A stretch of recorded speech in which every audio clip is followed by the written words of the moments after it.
Selamat pagi, Assalamualaikum warahmatullahi wabarakatuh. Pada hari ini Senin tanggal 27 April kita mulai untuk kuliah online ya. Untuk angkatan 17.1 hari ini mulai untuk kuliahnya, tapi tidak bertatap muka, tapi kita harus menggunakan sistem kuliah online atau kuliah daring terlebih dahulu. Semoga semuanya sehat, tidak kurang suatu apa, kita bisa tetap semangat dan juga menjalankan ibadah puasa. Ya, untuk semester 7 di sini saya diberi tugas yaitu mengampu manajemen keuangan. Jadi di semester yang ke-6 atau yang ke-5 dulu ya, Anda mendapatkan materi tentang akuntansi manajemen, tapi di semester yang ke-7 ini bukan akuntansi manajemen tapi dibalik, yaitu manajemen keuangan. Kemudian di materi yang pertama ini nanti saya memberikan tentang konsep dari manajemen keuangan itu yang seperti apa. Kemudian tentang kontrak perkuliahan seperti biasa nanti ada beberapa tugas, baik itu nanti dari tugas individu maupun untuk tugas kelompok.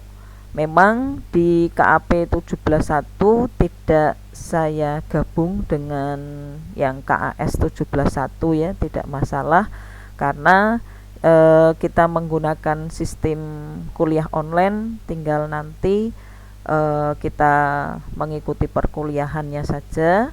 Kemudian untuk absensinya dan juga untuk materi bisa lihat di siakat masing-masing. Jadi secara otomatis untuk absensi itu bisa tercatat apabila masing-masing mahasiswa masuk ke siakatnya. Kalau tidak masuk ke siakat ya berarti Anda tidak bisa untuk tercatat di absensinya ya. Nah, kemudian di manajemen keuangan ini sama, walaupun kita menggunakan sistem kuliahnya daring, tetap ya 16 kali pertemuan. Jadi nanti juga ada untuk ujian tengah semester, kemudian untuk ujian semester atau ujian akhir, kemudian untuk tugas-tugasnya bisa dikirim ke email saya ataupun nanti menggunakan sistem WA atau WhatsApp. Ya, untuk di KAP 17.1 dari Mas Ignatius ya, kemudian dari Mbak Wahyu, kemudian ada Mbak Inadia, kemudian untuk mahasiswa yang lainnya saya ucapkan untuk selamat bergabung mengikuti di mata kuliah saya di manajemen keuangan, dan juga nanti ada jadwal lagi yaitu pada analisa laporan keuangan. Tapi pada hari ini Senin kita masuk dulu ke manajemen keuangannya ya. Mungkin ada yang tahu apa sih ruang lingkup di manajemen keuangan, atau bedanya apa antara keuangan manajemen? Mungkin ada yang sudah baca-baca atau mungkin sudah pernah mempelajari tentang manajemen keuangan. Ada yang tahu mungkin di sini? Mbak Wahyu atau Mas Ignatius, Mbak Inadia, atau yang lain yang belum saya sebutkan?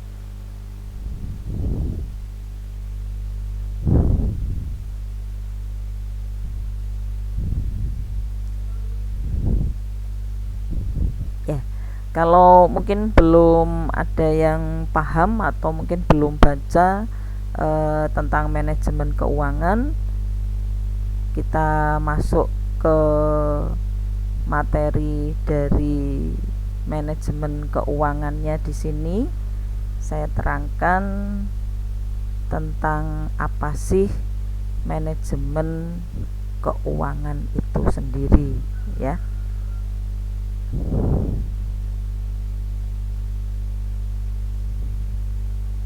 Saya aktifkan dulu agar bisa dijalankan, ya, sambil mengikuti mata kuliah ini Anda bisa mempersiapkan buku catatan dan juga untuk alat tulis yang lain, ya. Ya, kita lihat di manajemen keuangan, ruang lingkup manajemen keuangan. Ruang lingkup di manajemen keuangan di sini nanti terdiri atas apa sih kita mendirikan suatu perusahaan, ya, tujuannya, ya, maksudnya, ya, tujuan perusahaan tersebut. Apakah tujuan perusahaan itu menginginkan mendapatkan laba, ataukah kita mendirikan usaha itu untuk, ya, istilahnya nirlaba, ya, yaitu perusahaan-perusahaan yang tidak berkepentingan di dalam perolehan labanya, karena perusahaan itu bergerak dalam bidang sosial dan keagamaan, itu bisa saja masuk di tujuan perusahaan. Tapi di sini di manajemen keuangan, tujuan perusahaannya adalah perusahaan yang memang menginginkan perusahaan itu mendapatkan keuntungan atau labanya. Kemudian pengertian dari manajemen keuangan ini harus tahu, ya, apa sih pengertian atau arti dari manajemen keuangan. Apakah sama dengan akuntansi manajemen? Kemudian selain pengertiannya juga tentang fungsinya, fungsi dari manajemen keuangan, ya, fungsi apa saja yang ada di manajemen keuangan. Kemudian keputusan keuangan yang ada di perusahaan tersebut. Kita lihat berikutnya, ya, tujuan perusahaan. Tujuan perusahaan di sini berkaitan dengan 3 macam yang harus dipahami, ya, yaitu yang pertama, mencapai atau memperoleh laba maksimal. Kalau saja kita punya usaha, kita punya ya, istilahnya perusahaan, ya, boleh yang perusahaannya skalanya kecil ataupun usahanya skala menengah. Kemudian yang akan kita capai dalam pendirian usaha tersebut adalah memperoleh laba yang maksimal, ya. Bagaimana caranya agar usaha itu mendapatkan laba yang maksimal? Istilahnya ada kenaikan kalau kita buat ke dalam grafiknya, ya. Kalau misalnya saja pada tahun pertama mungkin usaha kita karena awal baru membuka, mungkin belum ada laba yang maksimal, ya. Kita mendapatkan sedikit laba itu sudah senang, ya, bersyukur. Kemudian untuk tahun kedua, tahun ketiga dan seterusnya, nah, ini tujuannya, yaitu bagaimana usaha dari kita sebagai pemilik perusahaan untuk mendapatkan laba yang maksimal.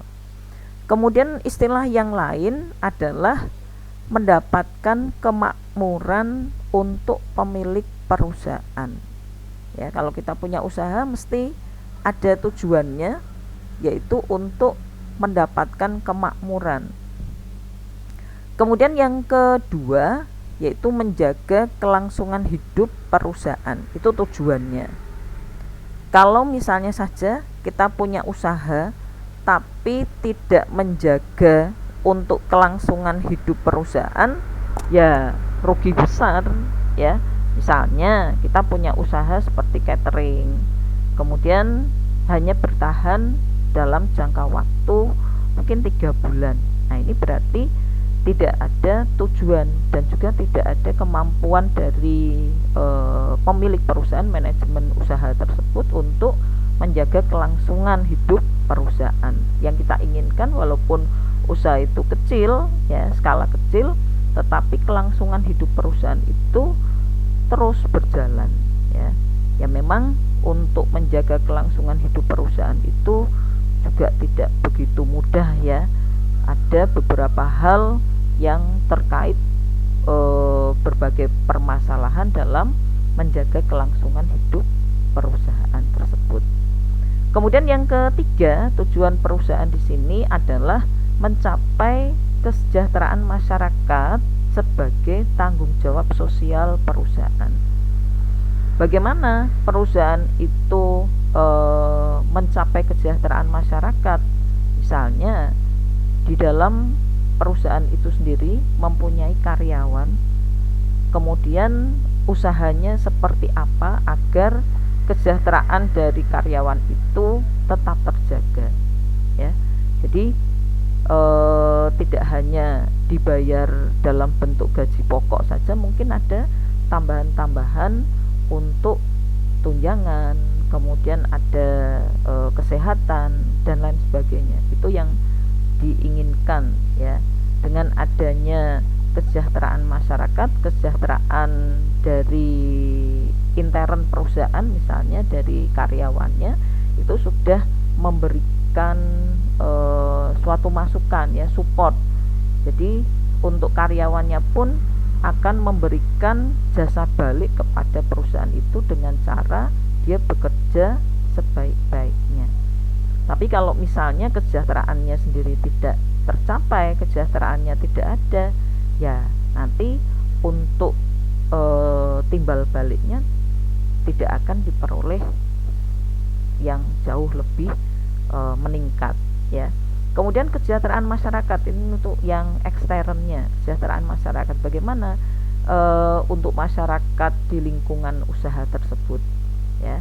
Jadi tidak hanya untuk intern perusahaan dengan karyawan, tapi juga dengan masyarakat sekitarnya ya. Kalau misalnya kita punya usaha di rumah catering atau punya usaha seperti apa ya, ini menjelang bulan menjelang hari raya misalnya, atau pas bulan suci bulan Ramadan kita punya usaha seperti gamis ataukah kita punya butik. Nah, kemudian karyawannya bisa diambil di lingkungan masyarakat itu sendiri. Itu sudah menjadikan suatu nilai yang baik ya, istilahnya goodwill sendiri untuk perusahaan tersebut.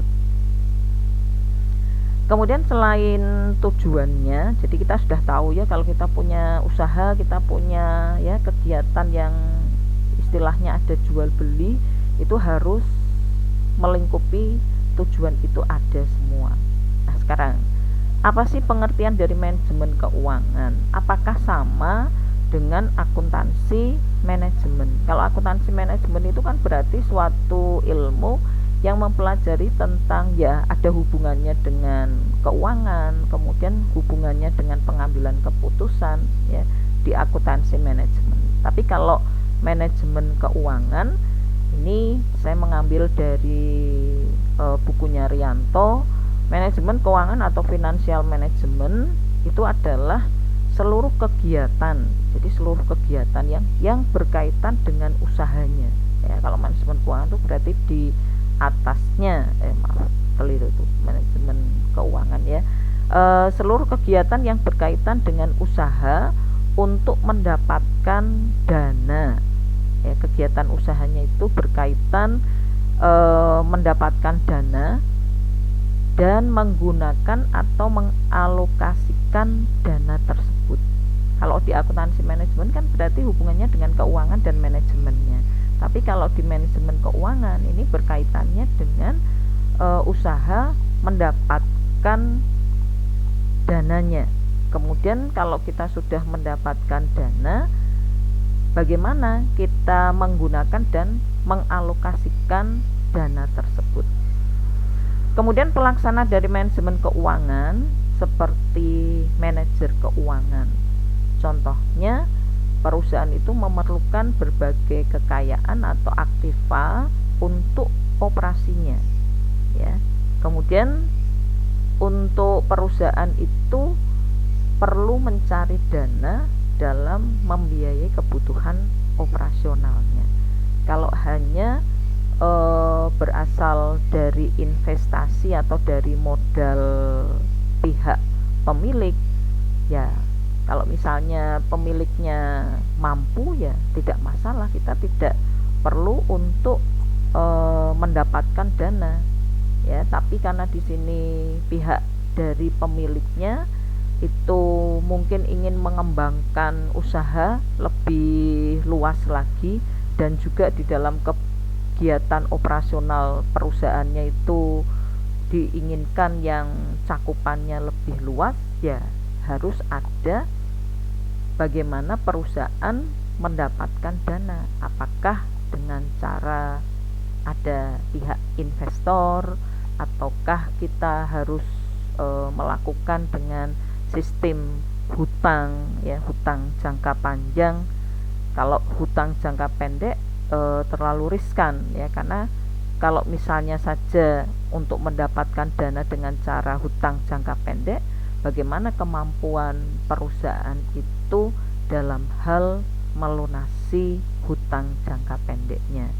Tapi kalau biasanya untuk kegiatan yang berhubungan dengan dana, ini menggunakan hutang jangka panjang. Ini kalau menurut Rianto. Kemudian dilihat dari buku, yaitu dari Sutrisno tahun 2005 di halaman 3, yang dimaksud pengertian dari manajemen keuangan di sini adalah semua aktivitas perusahaan, ya. Jadi kalau yang di Rianto tadi juga sama, di Sutrisno pun juga semua aktivitas perusahaan yang berhubungan dengan usaha-usaha mendapatkan dana perusahaan. Kemudian dengan biaya yang murah, ya, mungkin dari bunganya, kemudian ya dari istilahnya untuk jangka waktu dalam investasi itu mungkin lebih lama, ya, serta usaha untuk menggunakan dan mengalokasikan dana tersebut secara efisien. Ya, kita lihat dalam sistem atau prinsip ekonomi itu adalah untuk menggunakan biaya yang sedikit-sedikitnya. Jadi ada untuk dana yang masuk sebesar-besarnya, tapi digunakan untuk pengeluaran biaya yang sedikit, ya. Tapi kalau prinsip itu kita gunakan dalam kegiatan usaha kita, ya mungkin tidak akan berjalan, ya, karena kita menginginkan tidak hanya biaya yang sedikit, ya, walaupun di situ kita harus mengeluarkan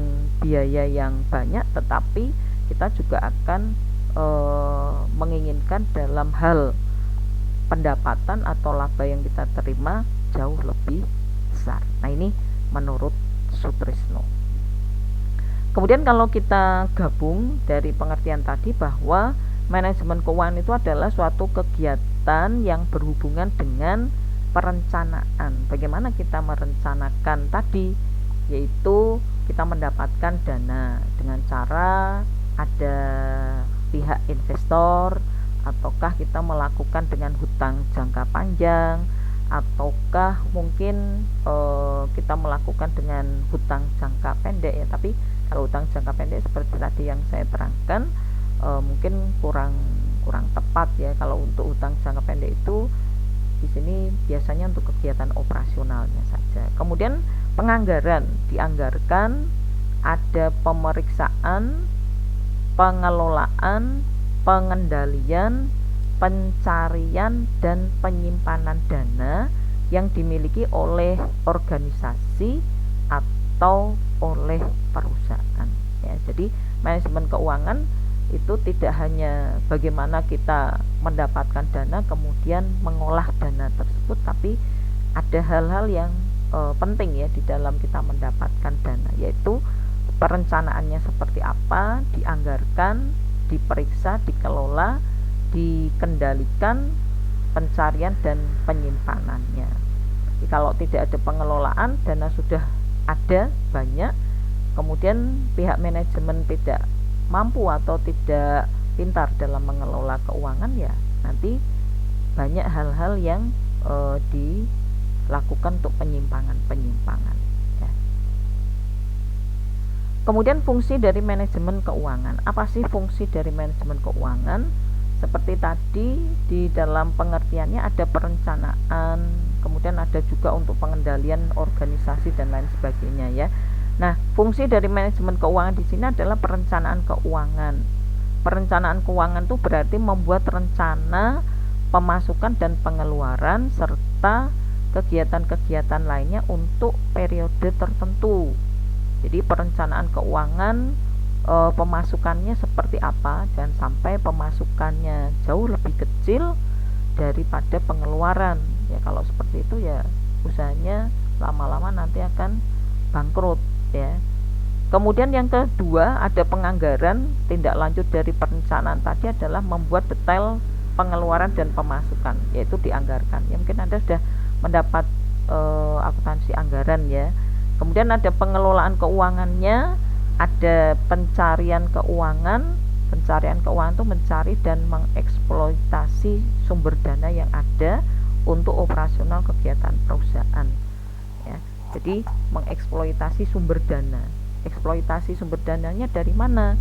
Ya, banyak hal yang bisa dilakukan oleh pihak manajemen untuk mencari dan mengeksploitasi sumber dana tersebut.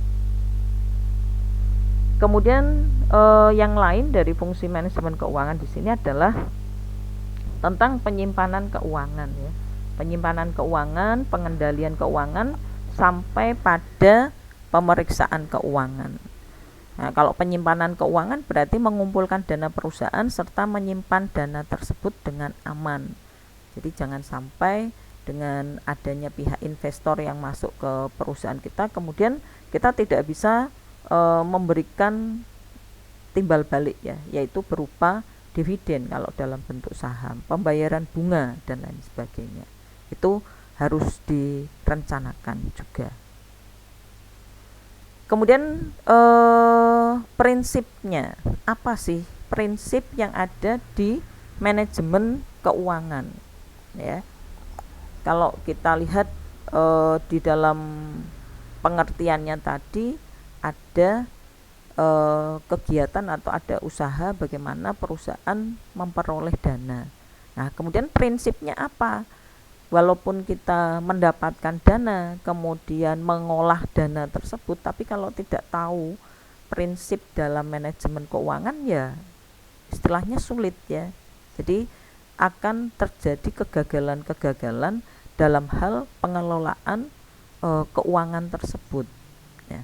Kita lihat yang pertama ya, yaitu konsisten. Konsisten di sini bahwa suatu sistem serta kebijakan keuangan perusahaan harus konsisten. Jadi kebijakan keuangan perusahaan itu harus sama ya, istilahnya tidak berfluktuasi, istilahnya tidak berubah.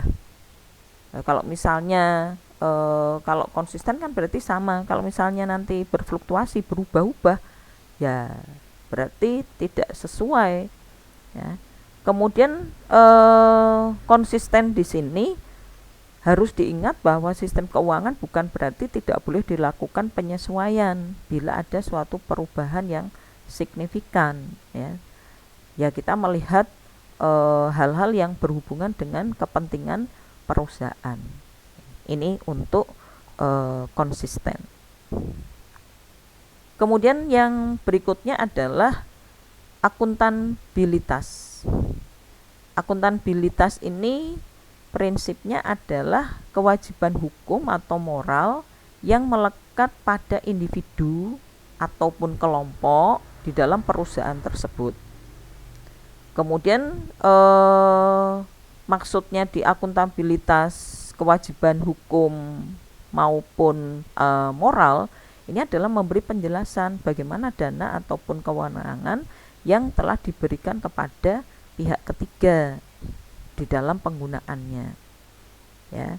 Jadi harus ada laporan yang kita berikan kepada pihak eksternal. Ya, kalau kita lihat lagi di dalam akuntansi itu kan ada siapa saja yang membutuhkan laporan keuangan selain pihak internal, kan pihak eksternal, ya.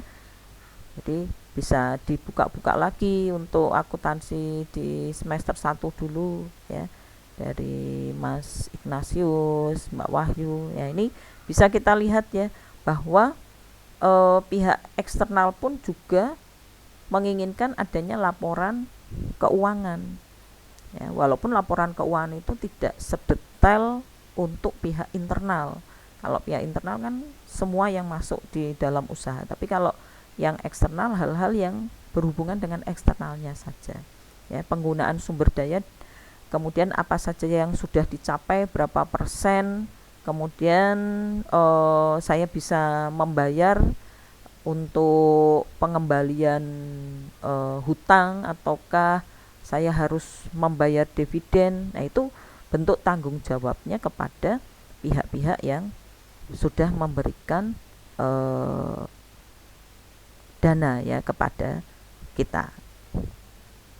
Kemudian yang berikutnya adalah integritas. Ya, integritas ini setiap individu harus memiliki tingkat integritas yang mumpuni dalam hal menjalankan kegiatan operasional.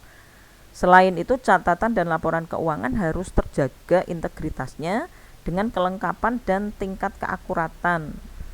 Ya, ini jelas ya. Prinsip dari integritas ini harus dipakai oleh semua pihak yang mempunyai usaha. Jadi kalau misalnya saja kelengkapan dan juga tingkat keakuratannya tidak sesuai, nah ini banyak-banyak yang melakukan pelanggaran-pelanggaran ya, untuk korupsi, ya, itu berarti tingkat keakuratannya mungkin tidak sesuai.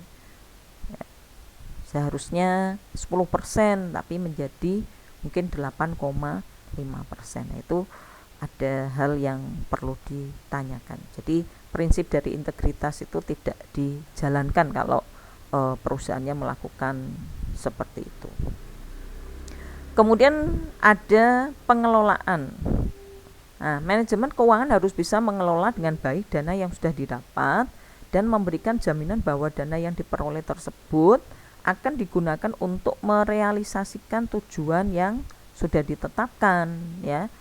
Jadi dalam hal pengelolaan juga harus benar-benar pandai. Jadi kalau misalnya saja contoh ya, tidak usah pada usaha-usaha ya, contohnya misal aja mungkin ada yang sudah bekerja, mungkin Mas Ignatius sudah bekerja ya, Mbak Wahyu mungkin atau Mbak Inadia juga sudah punya usaha, atau yang lain yang bergabung di kelas saya sudah punya gaji. Nah, di sini harus pandai-pandai untuk melakukan pengelolaan stewardship-nya. Jadi mengelola dengan baik dana yang sudah didapat, kemudian memberikan jaminan bahwa dana yang diperoleh tersebut digunakan untuk merealisasikan tujuan yang sudah ditetapkan. Ya, contohnya gaji sudah kita dapat setiap bulannya, misalnya saja dapat gaji 4 juta. Nah, bagaimana kita mengelola dari gaji tersebut? Jangan sampai gajinya lebih kecil daripada pengeluaran. Nah, kemudian kita akan melihat catatan apakah dana yang kita peroleh tadi atau gaji yang kita peroleh tadi itu sudah dikelola dengan baik. Ya, kalau misalnya saja tidak bisa dikelola dengan baik, ya terjadi guncangan ya, istilahnya kita sendiri akan mengalami kesulitan untuk pengeluaran dari biaya-biaya yang lain. Begitu juga dengan usaha. Kalau usaha itu tidak ada istilahnya pengelolaan dana yang sudah didapatkan, ya nanti pihak investornya juga tidak akan memberikan suntikan dana lagi. Jadi di situ mungkin akan di stop ya, karena kita tidak mengelola dengan baik, dan juga untuk istilahnya kita memberikan timbal balik seperti pembayaran bunga, kemudian pembayaran dividen itu terganggu ya, sehingga pihak-pihak yang memberikan sebagai pihak investor dan pihak kreditur itu tidak akan memberikan kepercayaan lagi ya. Kemudian yang berikutnya adalah adanya prinsip standar akuntansi ya. Sistem akuntansi keuangan yang dipakai harus sesuai dengan prinsip-prinsip dan standar akuntansi yang berlaku. Jadi agar laporan keuangan itu yang dihasilkan, yang dicatat, yang diberikan kepada pihak internal dan eksternal harus sesuai dengan standar akuntansi. Jadi tidak boleh saya membuat prinsip akuntansi sendiri. Misalnya saja ada biaya gaji tidak saya masukkan, ada biaya pajak tidak saya masukkan, tidak boleh. Jadi harus disesuaikan dengan prinsip akuntansi ya, karena ada hal-hal yang memang tidak boleh dihilangkan ya, untuk penyusutan, kemudian untuk pembayaran ke bunga, kemudian dividen dan lain sebagainya, itu harus berdasarkan prinsip akuntansi. Kemudian ada kelangsungan hidup ya, supaya kesehatan keuangan perusahaan itu terjaga, semua pengeluaran operasional ataupun di tingkat yang strategis harus disesuaikan dengan dana yang ada. Jadi kelangsungan hidup entitas itu merupakan ukuran suatu tingkat keamanan serta berkelanjutan untuk keuangan perusahaan ya. Kelangsungan hidupnya bagaimana? Dengan adanya investor, adanya pihak kreditur, itu harus mempunyai suatu rencana strategis. Jadi tidak hanya kita pakai dengan sesuka hati ya istilahnya ya. Nah, kemudian yang berikutnya adalah tugas pokok di manajemen keuangan. Kalau tadi sudah kita tahu ada prinsip-prinsipnya, sekarang tugas pokoknya apa yang ada di manajemen keuangan? Yang pertama yaitu mendapatkan dana perusahaan atau mendapatkan kebijakan pendanaan. Apa saja yang termasuk di dalam mendapatkan dana perusahaan tersebut atau kebijakan pendanaan itu seperti apa ya. Kemudian yang kedua, menggunakan dana perusahaan atau yang kita sebut juga sebagai kebijakan investasi. Kemudian yang ketiga, membagi keuntungan atau istilahnya laba perusahaan, atau bisa juga kalau dalam bentuk saham ya berarti ada membagi di dalam kebijakan dividen ya. Harus ada itu. Kalau misalnya ada pihak sebagai investor, pihak kreditur ya, pihak yang memberikan suntikan dana, harus ada pembagian keuntungan atau laba perusahaan. Nah, ruang lingkup di dalam manajemen keuangan seperti bidang keputusan investasi, di mana untuk bidang keputusan investasi ini, investasi berarti penanaman modal ya pada aset real ataupun pada aset finansial. Ini harus benar-benar bagaimana pihak manajemen itu melakukan keputusan investasi. Kemudian keputusan investasi ini adalah suatu keputusan terhadap aset apa yang nantinya akan dikelola oleh perusahaan. Yang istilahnya keputusan investasinya strategis ya. Apakah saya harus investasi dalam bentuk saham, investasi dalam bentuk obligasi, investasi dalam bentuk emas ya, kemudian investasi dalam bentuk mungkin saya punya tanah ya, aktiva tetap tanah, kemudian gedung, mesin-mesin. Nah, itu keputusan investasi dari pihak manajemen harus benar-benar diperhatikan, karena dengan adanya keputusan yang strategis itu akan berpengaruh secara langsung terhadap besar kecilnya rentabilitas investasi ya. Jadi untuk mendapatkan laba, profitnya berapa itu dari keputusan investasi. Kalau misalnya saja saya memberikan keputusan investasi, sudah saya dalam bentuk saham saja, atau saya melakukan pembelian saham pada perusahaan-perusahaan yang bonafit, atau saya melakukan penjualan atau dalam bentuk obligasi, emas, reksadana dan lain sebagainya. Itu bidang keputusan investasinya.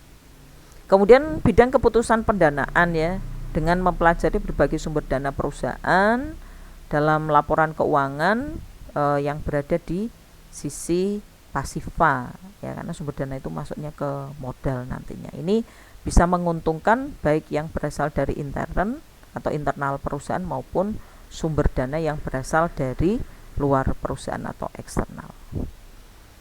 Kemudian kebijakan dividen ya, kebijakan dividen ini keputusan biasanya menyangkut hal-hal yang berhubungan dengan besaran persentase laba. Kemudian tingkat stabilitas dividen, ada dividen saham, ada pemecahan saham atau penarikan saham yang telah beredar.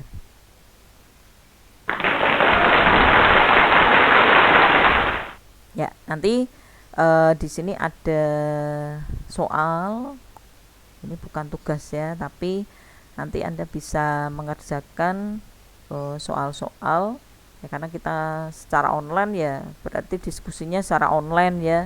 Boleh Anda menghubungi saya lewat WA, ataukah Anda mungkin menggunakan hubungan dengan teman ya, namanya aja diskusikan. Anda kerjakan, tapi bukan tugas ya, bukan tugas, hanya sebagai PR, bisa dikerjakan. Kemudian untuk hasilnya nanti bisa Anda fotokan, kemudian dikirim ke WA saya ya, kalau sudah selesai ya. Paling untuk ini kan nanti ketemunya lagi kan minggu depan ya, jadi ada waktu jeda 1 minggu ya. Ya, itu saja di dalam materi yang saya berikan di sini sebagai manajemen keuangan untuk pertemuan yang pertama. Mungkin ada yang ditanyakan.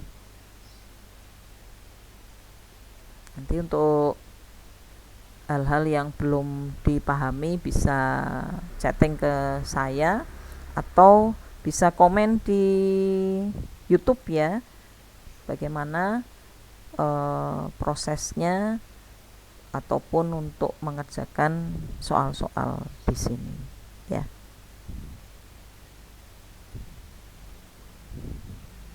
Ya, sebagai penutup saya ucapkan terima kasih, sampai jumpa pada pertemuan selanjutnya minggu depan. Selamat siang. Wassalamualaikum warahmatullahi wabarakatuh. Jangan lupa untuk masuk ke Siakat, kemudian Anda absen di Siakat, kemudian Anda memberikan komen di YouTube saya, terus ada PR yang harus Anda kerjakan ya. Wassalamualaikum warahmatullahi wabarakatuh.